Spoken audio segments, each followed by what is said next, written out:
भाऊ काय नेमकी घटना घडलेली आहे, किती वाजता धमक्या आलेल्या आहे, कुठल्या नंबरवर आलेल्या आहे आणि काय पुरुष तक्रार दिली, काय कारण असावं? मी रात्री 12:30 ते 1:30च्या दरम्यानचा विषय आहे, एक्झॅक्ट मला लक्षात नाही, परंतु तो फोन नंबर आहे त्याचं ते हे आहे, बहुतेक 1 वाजता वगैरे काहीतरी आहे.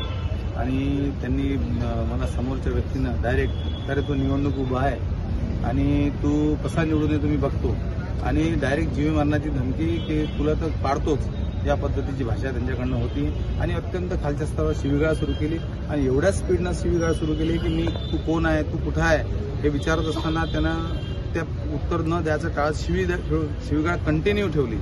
आणि मारण्याची धमकी तर फारच मोठ्या प्रमाणात की तुला तर जीवानच मारतो, तू कसा निवडणुकीत जिंकतं हेच मला पाहायचं आहे आणि तू कसा निवडतो. आता मला याच्यावरून असं वाटते की ज्या पद्धतीची निवडणूक आता होते, जवळपास 2 दिवस राहिलेले आहे आणि आमच्या हाताने कुठेतरी काहीतरी घडावं, आम्ही डिस्टर्ब व्हावं, आमचा वेळ वाया जावा आणि आम्ही एक चांगल्या स्थितीत आहोत, निवडणूक जिंकण्याच्या परिस्थितीत आहोत, हे आमच्या मार्फत किंवा आमच्या सहकाऱ्यांना सुद्धा या गोष्टीचा अंदाज आहे, बाकीच्या लोकांना सुद्धा असा अंदाज आलेला आहे. आणि म्हणून आम्हाला डिस्टर्ब करण्यासाठी हा प्रकार घडल्याचं मला असं वाटते.